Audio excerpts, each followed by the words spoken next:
Okay, so kita tengok dulu definition momentum. Okay, momentum kita dah pernah belajar waktu sekolah menengah. Dia kata apa? Momentum is defined as the product between mass and velocity. Okay, maksudnya apa-apa objek yang ada mass dan ada velocity, dia akan ada momentum. Okay, nampak ni P ni adalah simbol momentum lah. P sama juga dengan mv. Okay, so kalau kata kita ada kereta, even kita sendiri pun kalau kita naik kalau kita jalan kan, kita ada velocity dan kita sendiri ada mass, so kita ada velocity lah. Dia kata ni kereta, so dia bergerak. Kalau kereta tu tak bergerak, velocity dia kosong lah, so dia tak ada momentum. Tetapi kalau kereta tu bergerak, obviously kereta tu sendiri ada mass, dia akan ada momentum lah. Okay, so momentum adalah hasil darab antara mass dan velocity. Okay, kalau salah satu kosong, maka kosonglah momentum. Okay, unit dia adalah kg ms -1. Boleh nampaklah kat sini unit dia sebab mass, unit dia kg, v ms -1. So gabungan dia akan jadi kg ms -1 lah dari segi unit. Okay, kemudian momentum ni adalah vektor. Okay, kalau vektor kita boleh resolve dia kepada dua komponen X dan komponen Y. Okey, lepas tu macam biasa kita pilih angle kan. So kata kita nak pilih angle kat sini, warnakan yang sebelah yang kita pilih angle tu, siapa ada warna jadi cos lah kan, siapa tak ada warna sin. So that's why PX ni adalah cos, PY ni adalah sin. Sebab dia pilih angle sebelah dengan X kan. Okay. Okay. So ingat momentum dia adalah vektor. Maksudnya soalan ni boleh tanyalah kalau dia nak bagi angle kan. So cara nak selesaikan vektor dalam soalan nanti adalah sama macam kita belajar topik berapa itu, topik 1 kan. Ada table semualah. Okay, kalau nak selesaikan vektor tu. Okay, so kita tengok impulse. So hari ni saya nak masuk dua je, vektor dengan impulse. Vektor pula apa? Momentum dengan impulse. Okay, impulse. Impulse ni apa? Impulse dia kata product between force and time. Okay, maksudnya hasil darab antara force dengan time. J ni adalah simbol untuk impulse. Okay, time lah. F tu impulsive force. Okay, so impulse ni dia biasanya berlaku bila? Impulse ni berlaku bila ada collision lah biasanya. Okay, so kalau kereta ni dia pergi langgar pokok kat depan ni, so dia crash kat sini, nanti akan ada impulse lah.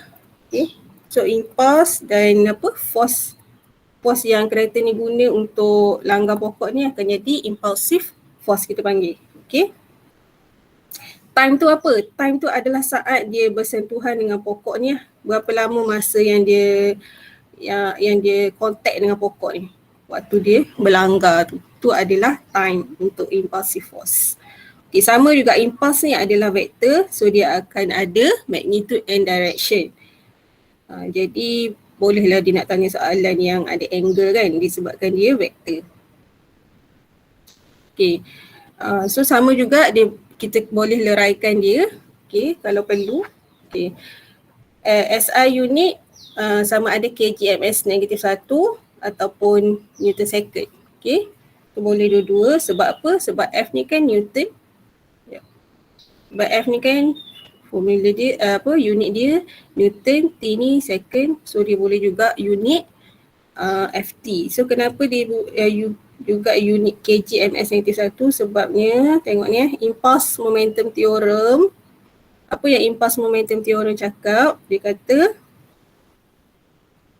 impulse of a body equals to the change of body momentum. Maksudnya selain daripada J tu impulse lah, J tu equals to FT kan kita belajar tadi.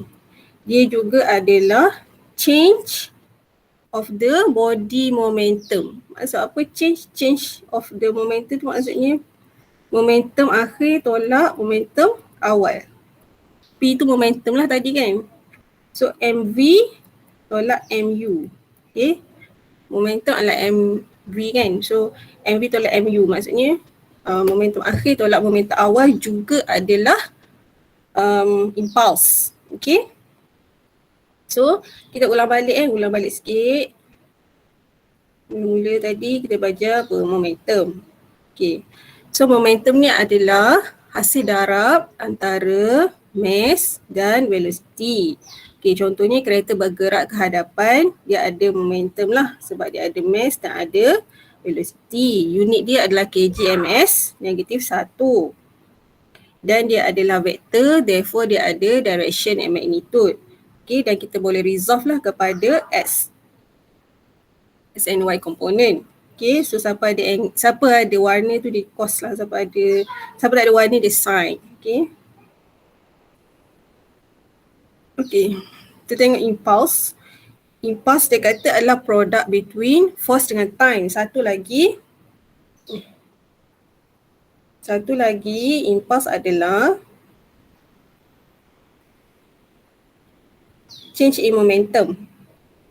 Okay, impulse theorem dia kata selain daripada J is equal to Ft, dia kata impulse juga adalah change of body momentum. Maksudnya yang ni lah yang dalam kotak biru ni. JFT sama juga dengan P2 tolak P1 lah ni. Maksudnya boleh juga dikatakan sebagai MV tolak MU. Okay. F2 apa? F2 adalah impulsive force. Time tu apa? Time ni adalah contact interval contact dia sewaktu dia berlanggar dengan apa-apa objek lah. Kereta sama kereta ke, kereta dengan dinding ke, kereta dengan pokok ke. So dia adalah waktu tu. Biasanya dia adalah short time. Kan berlanggar ni kan short time je kan. Kita macam collide, lepas tu kita macam bounce. Kadang-kadang kita bounce back, kadang-kadang kita stick together kan. So time tu memang short time lah. Biasanya mungkin dalam 0.1 second or 60 seconds. So pendek-pendek je masa dia. Okay. Okay. Boleh So dua konsep kita belajar hari ni. Satu adalah momentum, MV. Satu lagi adalah impulse. Okay, impulse tu adalah perubahan momentum, MV tolak MU, ataupun force darab dengan time. Itu impulse. Okay, kalau momentum MV je lah. Okay, so kita tengok contoh soalan tutorial. Okay, a system is made up of two objects moving along a straight line. One object of mass 1.5 kilo move to the right at a speed of 10 meter per second. The other object 2 kg move to the left at the speed of 12 meter per second. Itu ni dia total.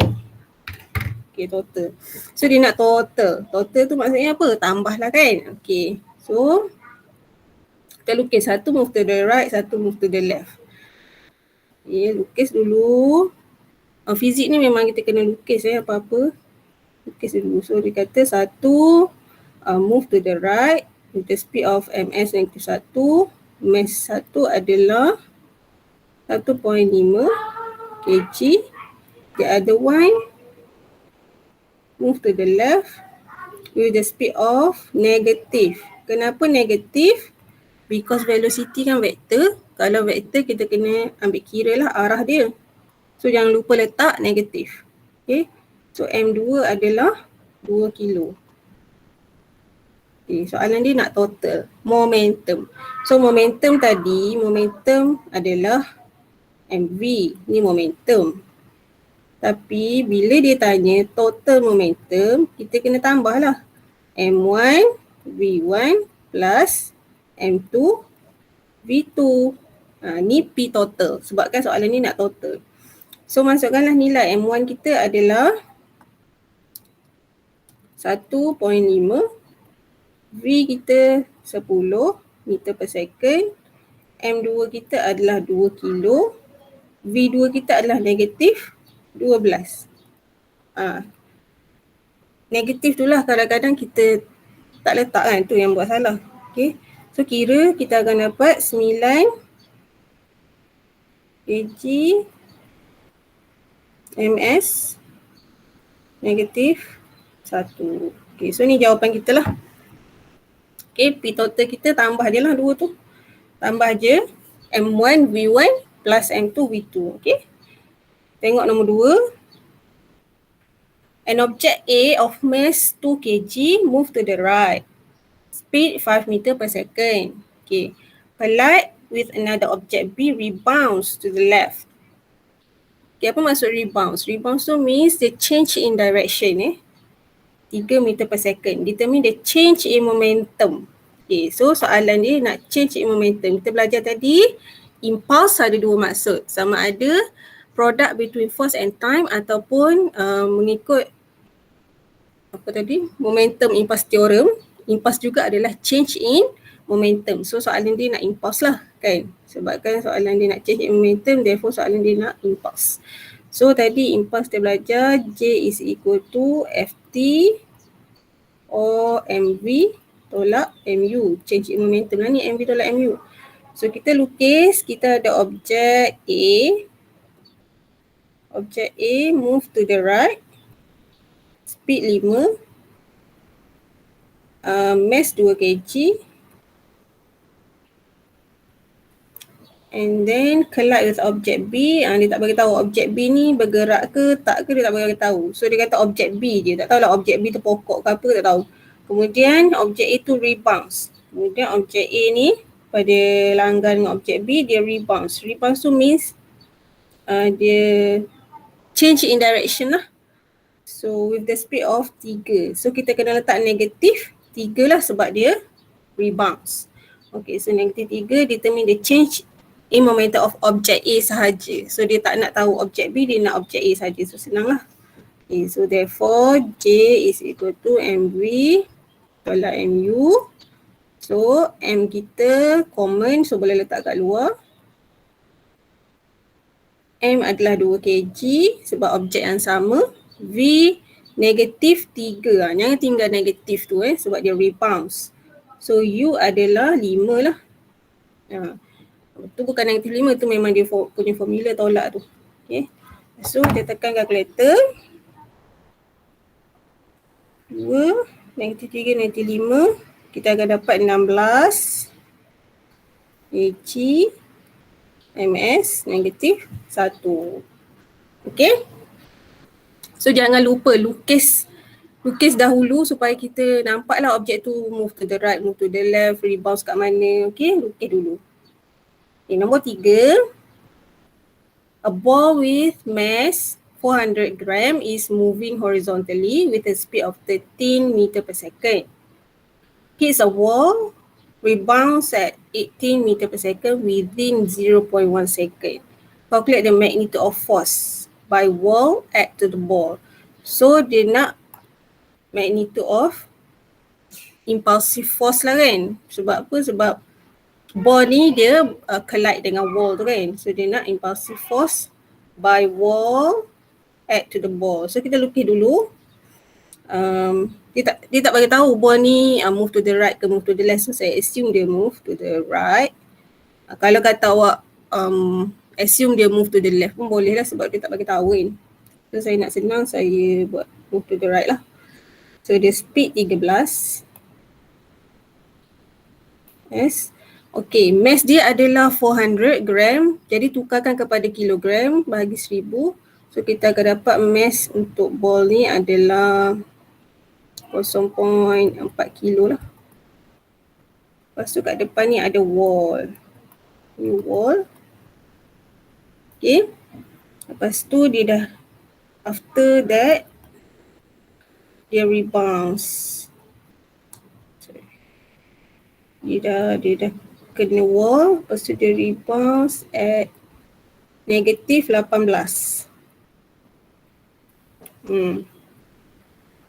Okay. Force yang wall tu bagi kepada ball adalah yang ni. Force by wall to the ball. Yang ni pula force by ball to the wall. Okay. Force yang wall bagi kepada ball adalah to the left. force yang ball bagi kepada wall adalah to the right. Sebab apa? Sebab ball tu kan dia bergerak daripada kanan. Dia langgar wall tu kan ke sini kan, ke kanan. Jadinya force yang dia bagi kepada wall tu to the right lah. Sedangkan wall tu dia bertindak balas balik. Dia bagi semula force kepada ball ke kiri lah. Okay. So inilah dia punya situasi yang berlaku.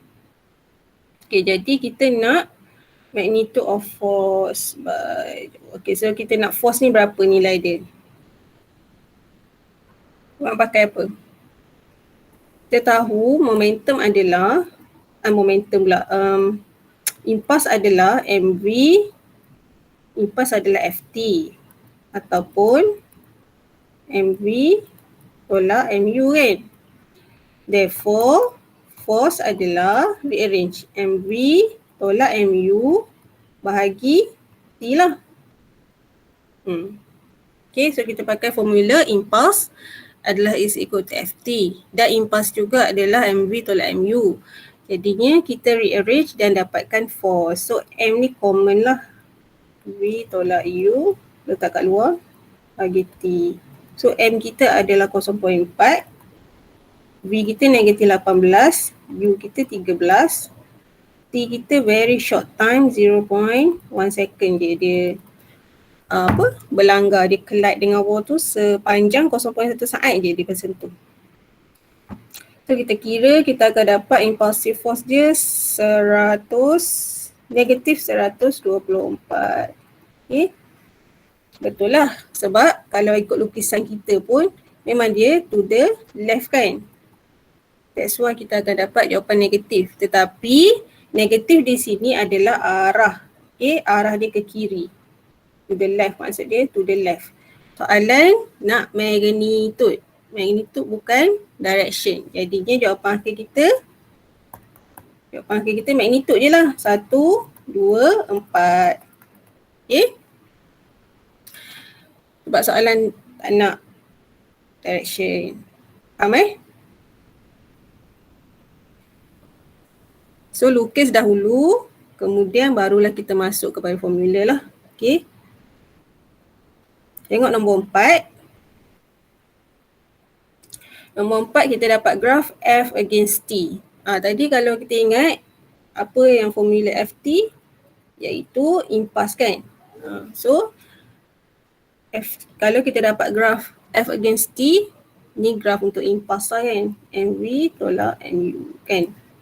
So dia kata apa? Shows graph F versus T based on the graph what represent impulse. What represent impulse? What represent impulse adalah area under graph. So area under graph.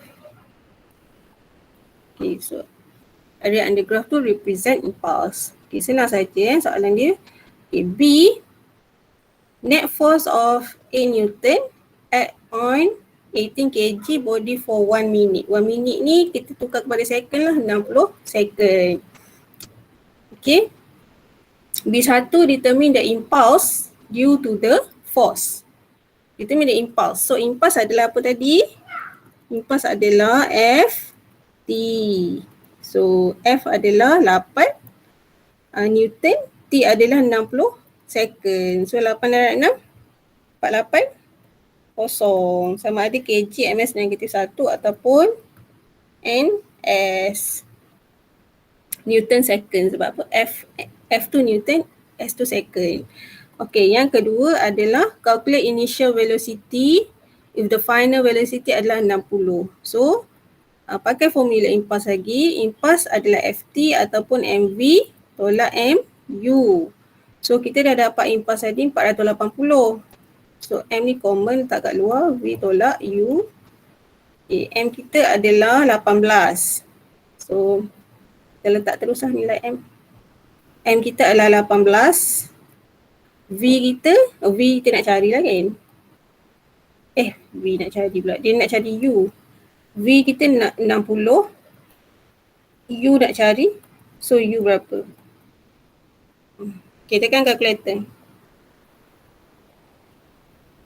So kita akan dapat 33.33 ms negatif 1. Okay. So senang saja. Tapi ni saya tak faham. Kalau exam mesti budak salah soalan impas ni. Padahal entahlah, saya pun tak tahu kat mana yang susah. Macam senang je kan soalan dia. So momentum impas ni saya ngajar macam senang tapi nanti betul exam betul nanti ramai je yang salah. Okay, nombor 5, an object of mass 0.25 kg move at a speed of 24 meter per second along a straight line. After it has collided with another object, it moves at a speed of 40 meter per second, opposite direction. So opposite tu sama lah macam rebound tu. Okay. Determine the impulse acting on the object. Okay, sama juga lukis dulu objek. Dia tak bagi tahu kan to the right ke to the left. So kita assume je lah to the right. So ni adalah M1 lah, tak bagi tahu kan. So 0.25 kg. Lepas tu dia kata with another object. Tapi dia tak bagi tahu lah objek tu buat apa kan. Objek tu bergerak ke tak bagi tahu. Take move. Okay, so ni objek A. Ni objek 1, ni objek 2.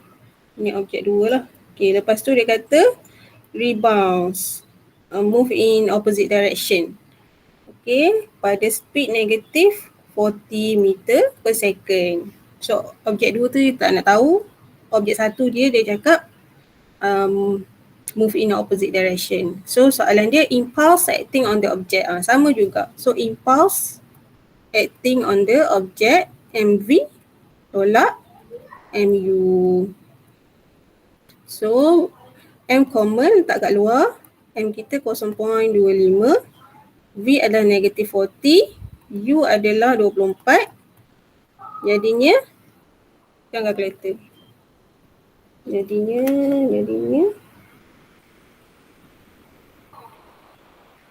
16. Negatif 16 kg ms negatif 1 ataupun ns lah. Okay. Okay. So B soalan apa? Average force apply on the object if the impulsive force has acted for millisecond. Okay, so milli. ms ni milli Milli tu maksudnya darab 10 negatif 3. So kita nak pakai formula apa? Kita pakai formula impulse juga. Pakai formula impulse. J sama juga dengan FT lah. So soalan dia nak F. Jadi J bahagi dengan T. J kita dah dapat tadi 16.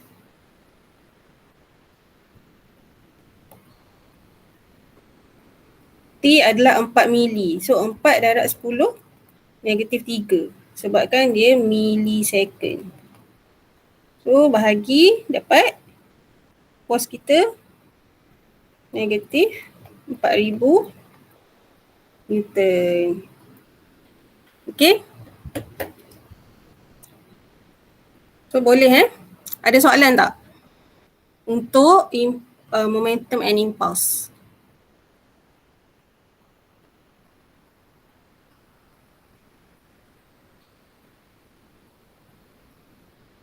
Tak ada soalan? Boleh, boleh.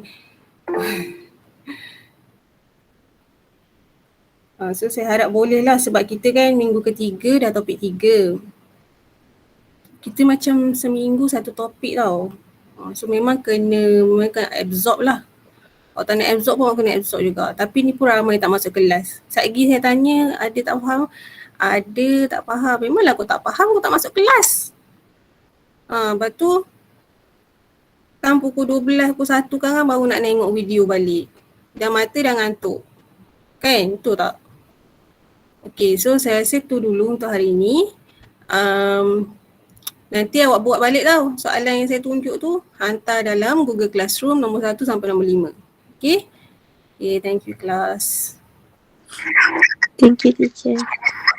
Thank you, madam. Thank you, madam. Thank you, madam.